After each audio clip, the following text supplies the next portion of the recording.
Hello दोस्तों। तो आज हम स्टॉक मार्केट की 3 बड़ी खबरों के बारे में जानेंगे। पहली खबर है फ्रैंकलिन डेब्ट फंड के बारे में। दूसरी खबर के बारे में हम बात करेंगे चाइना का जो इन्वेस्टमेंट है वो इंडिया में हो रहा है, नहीं हो रहा, कैसे हो रहा है, क्या हो रहा है, उस बारे में। और तीसरी जो हम बात करेंगे वो भारत की सबसे बड़ी कंपनी रिलायंस के बारे में। तो शुरू करते हैं। सबसे पहले फ्रैंकलिन डेब्ट फंड। तो ये है क्या? ये भारत की टॉप 10 म्यूचुअल फंड कंपनीज है, उनमें से एक है फ्रैंकलिन। और डेब्ट फंड होता है कि जिसमें सिक्योरिटी थोड़ी ज्यादा रहती है और म्यूचुअल फंड के मुकाबले। तो इससे क्या है, सरकार भी थोड़ा प्रमोट करती है कि डेब्ट फंड में इन्वेस्ट करना चाहिए, अच्छा होता है ये वो। तो फ्रैंकलिन डेब्ट फंड की 6 स्कीम चलती थी भारत में, 6 टॉप स्कीम्स है। तो उनमें क्या हुआ कि लोगों ने पैसे जमा कराए और फिर वापस निकालते वक्त फ्रैंकलिन की तरफ से जवाब आया कि साहब हमारे पास रुपए नहीं है, हमारे पास कैश खत्म हो चुका है, हम आपको रुपए नहीं दे सकते। इतनी बड़ी बात, भारत की टॉप 10 में आने वाली कंपनी मना कर रही है कि हम पैसे नहीं देंगे आपको, अगर आप म्यूचुअल फंड ठीक है हमारे पास जमा करा दिए और अब हमारे पास तो पैसे ही खत्म हो गए। और सरकार इसे प्रमोट करती थी। तो ये बहुत ही अनिश्चितता का टाइम था कि किसी को समझ में नहीं आया ये क्या हो गया। पर सरकार ने जल्दी इस पे डिसाइड किया और आरबीआई का स्टेटमेंट आया कि भाई साहब फ्रैंकलिन को जो बैंक है वो 50,000 करोड़ तक का लोन दे सकती है। मतलब जो म्यूचुअल फंड सिक्योरिटीज जो भी है उनके ऊपर आप 50,000 करोड़ तक का लोन अच्छे से दे सकते हो। तो उससे क्या है कि 1-2 दिन में ही बात सुलझ गई कि हाँ भाई हमारे पास लिक्विडिटी की कोई प्रॉब्लम नहीं है, रुपए आ गए हमारे पास, हम दे देंगे सबके रुपए। 50,000 करोड़ गवर्नमेंट ने इशू कर दिए कि एक तरह से लोन दे दिया उस कंपनी को। तो वो हो गई प्रॉब्लम सॉल्व। अब दूसरी बात पे आते हैं। दूसरी बात क्या है? दूसरी बात है चाइना का इन्वेस्टमेंट। अपन ने सुना है कि कोरोना वायरस की वजह से चाइना है वो हर जगह इन्वेस्टमेंट कर रहा है। क्या है कि दुनिया का हर शेयर मार्केट अभी डाउन चल रहा है, हर देश की इकोनॉमी खराब हो रही है। नॉर्मल सी बात है, पूरे दुनिया के अंदर फैल रखा है। चाइना क्या कर रहा है इस टाइम पे, यूरोप, अमेरिका, इंडिया सबके मार्केट्स की प्राइस नीचे आ गई, तो इनमें खरीदारी स्टार्ट कर दी इसमें। इसलिए बोल रहे हैं कि चाइना की ये चाल है कि हाँ भाई कम रेट पे आके इसमें पोजीशन एक्वायर कर ले। तो अब जैसे जनवरी से मार्च का जो क्वार्टर था उसकी शेयर होल्डिंग पैटर्न्स आए कंपनी के। एचडीएफसी बैंक और एचडीएफसी जो हाउसिंग फाइनेंस लिमिटेड कंपनी है वो भारत की सबसे बड़ी कंपनियों में से एक है। मतलब सबसे बड़ी कंपनी ही मान लीजिए आप कि सबसे सॉलिड, सबसे अच्छी एक कंपनी मानी जाती है भारत की एचडीएफसी को।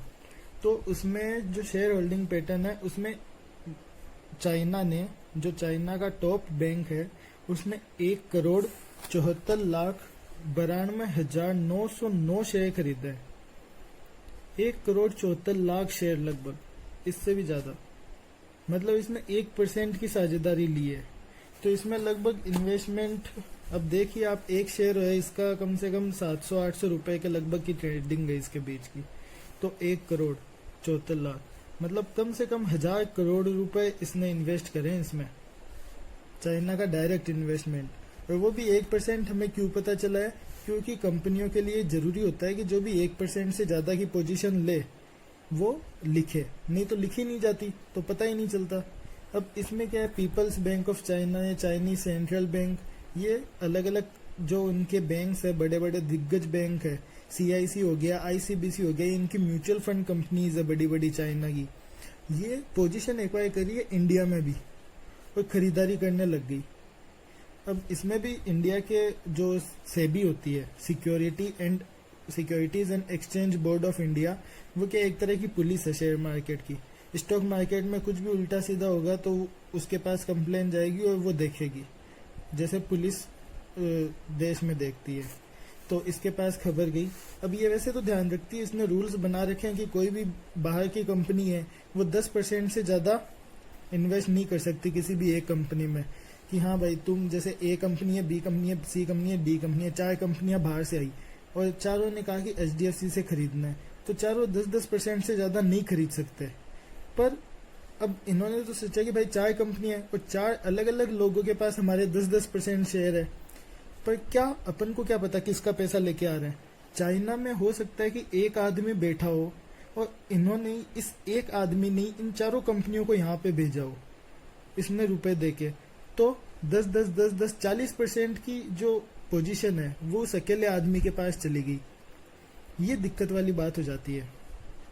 इसको कहते हैं अल्टीमेट बेनिफिशियर, कि लास्ट में किसका बेनिफिट हो रहा है। यहाँ पे आपने रजिस्टर करके 4 अलग अलग आदमियों को भेज दिया, पर अगर वो पैसा एक ही आदमी को है, एक ही आदमी का है, तो उसका बेनिफिट तो उसी को मिल रहा है। तो 40% अगर एक आदमी के पास, फॉरेन कंपनी के एक आदमी के पास इक्विडिटी चली जाएगी, हमारी इक्विटी चली जाएगी, तो ये कितनी बड़ी बात है कि उसका पूरा कंट्रोल उस एक आदमी के पास आ जाएगा। तो इसके लिए अब वापस बात हुई थी कि इतने सारे शेयर खरीद रही है, और भी कंपनीज के बारे में बात हो रही है, तो सेबी ने कहा चिंता मत करो। 2 दिन में ही वापस स्टेटमेंट आ गया था। सारे के सारे जो भी चाइना और हांगकांग के जो भी इन्वेस्टमेंट हो रहे हैं यहाँ पे, उन सबको चेक किया गया है और उन सबको वापस भगाने की तैयारी हो गई है। उन सबको डिटेल्ड चेकिंग हो रही है कि लास्ट तक इनके कहाँ से पैसा आ रहा है, कौन कौन कितना कितना पैसा दे रहा है, हाथों हाथ पता चला दिया। और फिर सारे के सारे जो भी फॉरेन इन्वेस्टर्स थे वो वापस अपना पैसा निकालने की तैयारी में लग गए। तो चाइना भारत में नहीं जमा सकते अपने पैर, जितने जमे हुए हैं वो भी वापस जा रहे हैं। और अभी जो सरकार की नीतियां हैं उस हिसाब से तो बिल्कुल भी ऐसा नहीं हो पाएगा, क्योंकि सभी चीज़ों पे एकदम कड़ी नज़र रखी जा रही है। मैं कह रहा हूँ आपसे कि दुनिया में सिचुएशन ही नहीं चल रही, ऐसी कोई पॉजिटिव खबर ही नहीं आ रही, हर जगह नेगेटिविटी छा रही है, और फिर भी शेयर मार्केट ऊपर जा रहा है। शेयर मार्केट में रुपया कहाँ से आ रहा है? सरकार ही दे रही है। सरकार की पॉलिसीज इतनी ज़्यादा है, सरकार इतनी कड़ी जो नज़र रखे हुए है शेयर मार्केट पे, स्टॉक मार्केट पे, अपने देश की इकोनॉमी में, अपने देश के लोगों पे, कि मैं किसी का समर्थन नहीं कर रहा, बट बहुत ही अच्छा कंट्रोल कर रखा है और अभी तक कर रखा है। ये कहीं ना कहीं कंट्रोल छूटेगा, क्योंकि सब कुछ आदमी सब कुछ नहीं संभाल सकता, कहीं ना कहीं जाके कुछ ना कुछ खराब होगा, वो अलग चीज़ है। पर अभी तक बहुत ही अच्छा संभाल रखा है। जो भी सिचुएशन आ रही है अच्छे से हैंडल कर रहे हैं, चाहे वो फ्रैंकलिन डेब्ट फंड की थी, चाहे वो चाइना की इन्वेस्टमेंट को लेके थी, चाहे वो पाकिस्तान की चीज़ें, चाहे कुछ भी है, हर चीज़ को अच्छे से सपोर्ट और मतलब कर रहे हैं, अच्छा अपनी तरफ से रिस्पॉन्स दे रहे हैं। चाइना वाली बात समझ में आ गई। इन्होंने क्या है कि ज़्यादा इन्वेस्टमेंट कर दिया था, $600 मिलियन, खाली जनवरी फरवरी महीने में $600 मिलियन इन्वेस्टमेंट आई है चाइना से, ऐसा अनुमान है। तो उन्हें वापस भगाने ही तैयार, अपने देश को चाइना वालों को थोड़ी ना बेचना है। सबको वापस इंक्वायरी बैठ गई है, सबको वापस भगाने की तैयारी हो गई है, वो पहले अपने रुपए निकालने लग गए। ठीक है, हाँ, तो अब बात करते हैं हम भारत की सबसे बड़ी कंपनी की। भारत की सबसे बड़ी कंपनी मतलब अपने रिलायंस कंपनीज की, रिलायंस इंडस्ट्रीज की। तो रिलायंस इंडस्ट्रीज का आज क्वार्टरली रिजल्ट आया था और रिजल्ट में उसने अच्छा रिजल्ट निकाला है। एक अच्छा मोटा डिविडेंड दिया है, ₹6.5 पर शेयर का। और इसकी अलग अलग है, मतलब पेट्रोकेमिकल सेक्टर है इसका रिटेल सेक्टर है, इसका जियो है, टेलीकॉम इंटरफेस है। तो सब में मिल मिला के लगभग कंसोलिडेटेड तो प्रॉफिट ही दिखाया है, पर फिर भी सबसे ज़्यादा प्रॉफिट इसने जियो में दिखाया है। जियो का जो प्लेटफॉर्म है उसमें 2300 करोड़ का, और लॉस इसका ऑयल का थोड़ा लॉस हो गया है 4200 करोड़ का लगभग। पर जियो और फेसबुक की डील भी बहुत अच्छी हुई है, जो कि 43,500 करोड़ की हुई है। फेसबुक ने लगभग 10% हिस्सेदारी है वो ले ली जियो में, जो कि सबसे ज़्यादा हिस्सेदारी है। जैसा कि मैंने अभी पहले बताया था कि 10% हिस्सेदारी इंडिया की किसी भी कंपनी में बाहर की कंपनी ले सकती है ज़्यादा से ज़्यादा। ठीक है, तो इसका भी अलग चल रहा है कि ये जियो मीट निकालेंगे, अच्छी अच्छी चीज़ें निकालेंगे, व्हाट्सएप पे ऑर्डर दे पाएंगे, वो सारी चीज़ें चलती रहेगी। तो उससे शेयर ऐसे ही बढ़ रहा है ये। और इसने राइट इशू किया है, 30 सालों में पहली बार रिलायंस ने राइट इशू किया है। राइट इशू का क्या मतलब है कि जैसे अभी शेयर की प्राइस चल रही है, लगभग आज की क्लोजिंग प्राइस थी 1467 रुपए ऐसे कुछ थी। तो अगर आपके पास 15 शेयर है तो आपको उस पर 1 शेयर मिलेगा खाली 1250 रुपए में। 15 शेयर पे एक शेयर 1250 रुपए का मिलेगा। 15 शेयर अगर आपके पास 1450 के है तो आपके पास एक शेयर है, उसके 1450 नहीं देने पड़ेंगे, उसके 1250 ही देने पड़ेंगे।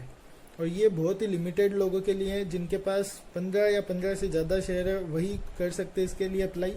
इसके लिए अलग से अप्लाई करना पड़ेगा। और ये भी बहुत अच्छी स्कीम है। राइट इशू एक बहुत अच्छी चीज़ होती है। मैंने अभी कल रात को ही, मतलब ये न्यूज़ आई थी कि हाँ ऐसा कुछ आने वाला है रिजल्ट, तो मैंने रात को ही ऑर्डर डाल दिया था कि मार्केट सुबह जितने भी खुलते ही एग्जीक्यूट हो जाए। मैंने खुद ने रिलायंस के शेयर खरीदे, तो मतलब अच्छा जाएगा ये आगे। अगर अपन को राइट इशू ना भी मिले तो भी अच्छा खासा प्रॉफिट होने के चांसेस है। तो अभी ये कोई एडवाइस नहीं है कि आपको खरीदने चाहिए या नहीं खरीदने चाहिए, पर एक अच्छा कंपनी का जो है वो रिकॉर्ड रहा है और आगे भी रहने की ऐसी उम्मीद है। 14% डिस्काउंट पे ये राइट इशू कर रहा है। इसने डिविडेंड 6.5 रुपये का अच्छा निकाला है। और भी बहुत सारी चीज़ें हैं, अरमाको से इसकी चल रही है बातें, तो बहुत सारी अच्छी चीज़ें हो रही है कंपनी में। तो अपन ने देखा कि सरकार, जो भारत की सरकार है वो कितना अच्छा कर रही है। मतलब जो आरबीआई है, भारत की सरकार मतलब फाइनेंशियल सेक्टर में आरबीआई है, सेबी है, और जो फाइनेंस मिनिस्ट्री है वो, उसकी जो पॉलिसीज कह दीजिए आप, नीतियां कह दीजिए, जो रूल्स है, जो रेगुलेशंस है, वो बहुत ही अच्छे आ रहे हैं और सब कुछ सही हो जाएगा धीरे धीरे। पर दुनिया किस हालत से गुजर रही है ये अभी सब जानते ही है। रोजाना नई नई खबरें सुनने को मिल रही है, तो देखते हैं कब तक बचे रहेंगे। कुछ ना कुछ तो होगा ही। थैंक यू दोस्तों, जय हिंद।